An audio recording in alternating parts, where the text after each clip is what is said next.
Hey guys, Multiclass Gamer here. Prepare for a nostalgia trip as we take on the first PlayStation 1 game on my channel and also SpongeBob's first adventure on a home console.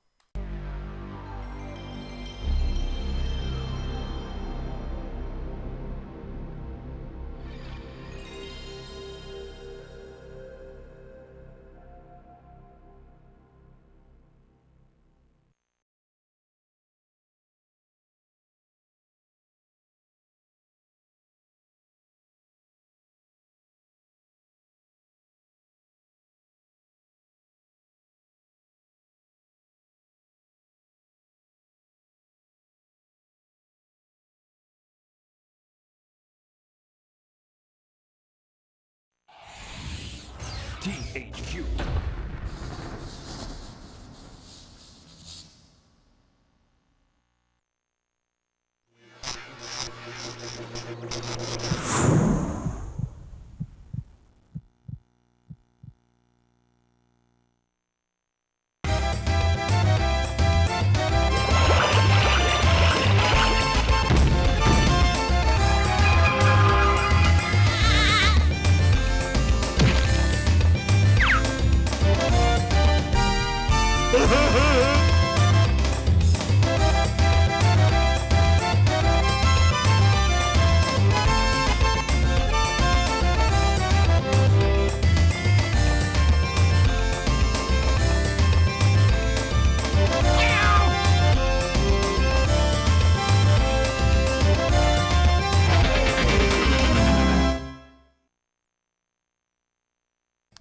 Welcome to Let's Play SpongeBob SquarePants Super Sponge. Once again, the first console SpongeBob game. A game that I was not aware of until you guys informed me about it back when I originally Let's Played Operation Krabby Patty 6 years ago. And shortly after, I picked up this game for my PlayStation 1.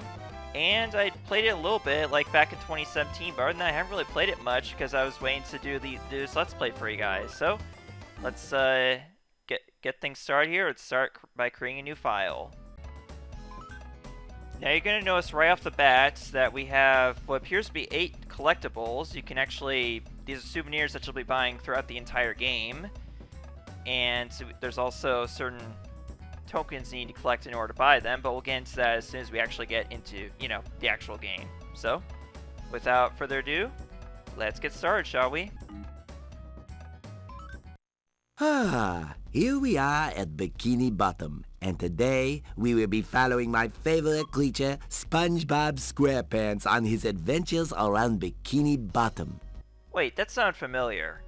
Here we are at Bikini Bottom, and today we will be following my favorite creature, SpongeBob SquarePants, on his adventures around Bikini Bottom. So beyond any coincidence, they took that voice clip directly from Operation Krabby Patty. No joke. Today, he is in search of the best birthday present ever for his best friend, Patrick.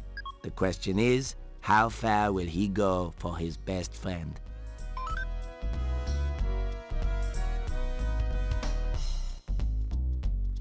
Gary, I just had a great idea about what to get Patrick for his birthday. Oh, no, not you again. Just keep the noise down. What do you want? It's my best friend Patrick's birthday, and a signed photo of his favorite superheroes would be the best thing ever. Well, we are a bit busy right now. No rest for superheroes. Well, I know that Mermaid Man might consider signing one for a superhero snack. Peanut butter, tomatoes, jelly. Like a calculator. You can count on it.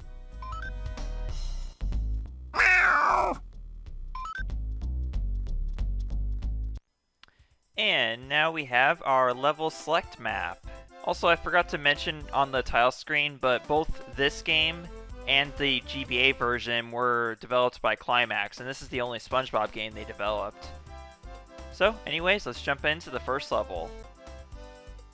However, real quick before we jump into the first level here, you'll notice that there is a 0 of 100 and also a jar of Jellyfish jelly displayed on top of the level itself. The jar of jellyfish jelly is our main objective of the level. It's the item we'll be collecting at the very end of it, but fitting enough, we're getting it at Jelly Fields, which is the first level of the game, and it's the first level of Chapter 1, Bikini Bottom. Starting off with 5 lives here. There is a live system in this game. Now, as you can see, we have a golden spatula counter. It's flashing at 0, but first of all, we also got Squidward here, so let's talk to Squidward.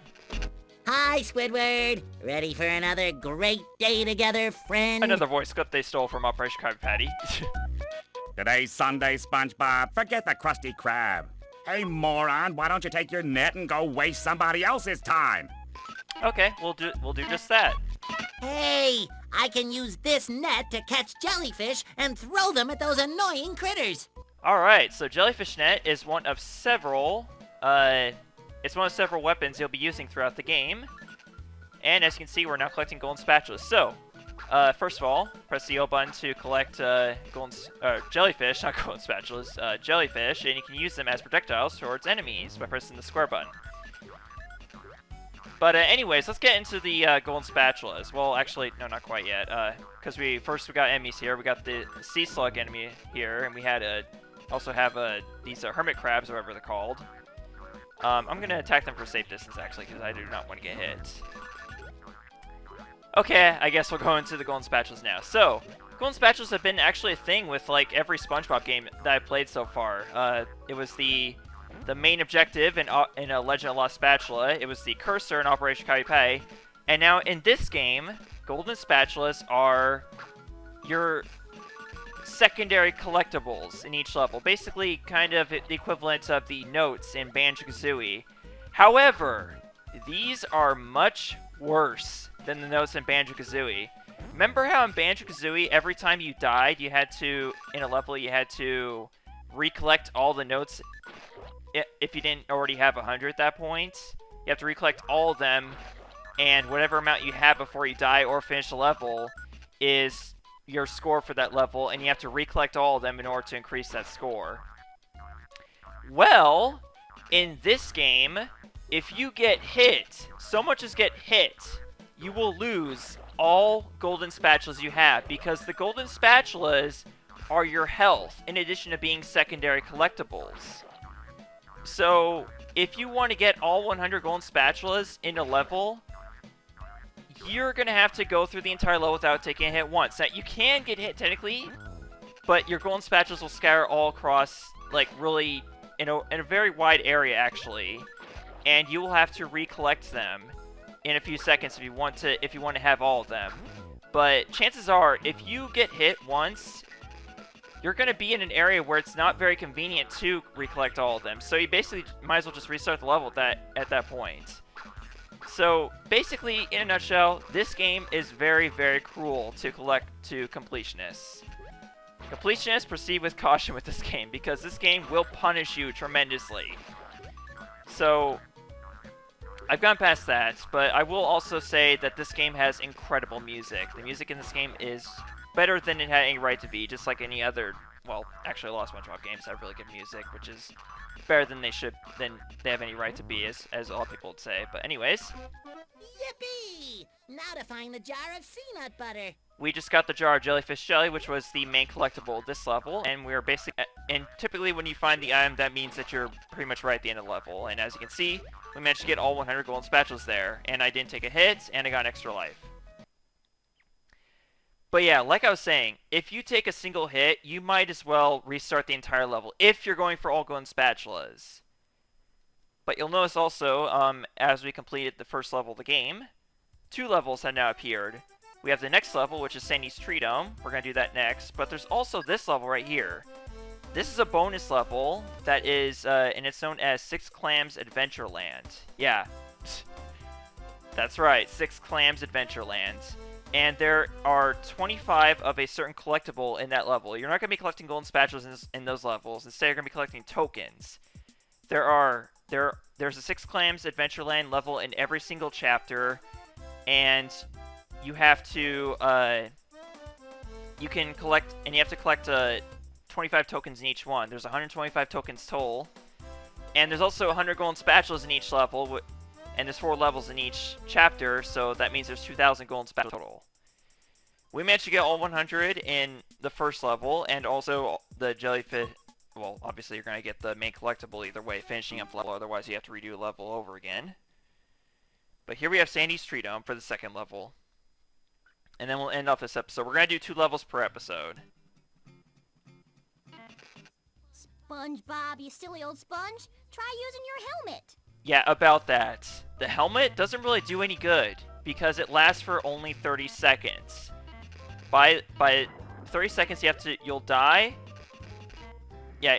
Okay. So here's the thing. With the water helmets, you have 30 seconds of water. In order to refill it, you have to jump into these pools of water. Otherwise, you will die. So yeah, your helmet is basically pointless. It's more pointless than SpongeBob not wearing a helmet at all and Revenge of the Flying Dutchman getting away with it. Well, at least the GameCube version. Okay. So yeah, before you guys told me about this game, I actually thought that that Revenge of the Flying Dutchman was the first console SpongeBob game, but this one is actually the first console game. Okay, so Sandy's Treedome is a vertical platforming level, and this is where the game really starts to get like really, really difficult. At least in terms of getting the golden spatulas, that is. But you want to have at least one or two. If you're just playing this game like casually, you want to have at least 1 or 2 of these on, or well, 1 or 2, because it makes no difference whether you have 100 or 1 or just 1. You're gonna lose all of them either way if you get hit once. So just have 1 if you're just a casual player. But if you're a completionist, you can't take a single hit. Otherwise, you're gonna have to play the level again. Basically, what they did was they combined the notes of Banjo-Kazooie with the... Oh, crap. Come on, we gotta wait for the thing to go away. But the thing is, like, this is terrible right here. This is a trap right here, actually. Because if that acorn drops to the left, it's almost certainly gonna hit you after you just healed up, you know, like fill up your water helmet. Same goes for that one. Like, a lot of where it's supposed to be recovery areas in this level end up being death traps because you get hit by something that's coming down. Oh my god! Well, I'm gonna have to replay this level because you can't actually get back up. Like, you can't jump very high. Speaking of jumping controls, actually, they are better, I'd say, than Legend of Lost Spatula, but they're not exactly on par with later 2D side-scrollers, I will say that much. But yeah, this is already one level I'm going to have to replay again. Now, the question is, am I going to go for all 2,000 golden spatulas? I don't know at this point. Yippee! Now to find the kelp lettuce. Off to Fish Hook's Bark. But either way, I got 94 in that level instead of 100. But the thing is, as far as I know, I don't know if there's actually a bonus or a reward or anything for getting all 2,000 golden spatulas. I think, really all they do is they just they determine whether or not you unlock the Six Clams level. Jeez, I just gave it away. What it's parodying, but yeah. Well, it's not really so much parody. It's just kind of a similar name, but like or reference more like. But basically, depending on what chapter you're in, you're going to need a certain number of golden spatulas in at least one of the levels in order to unlock the Six Clams level.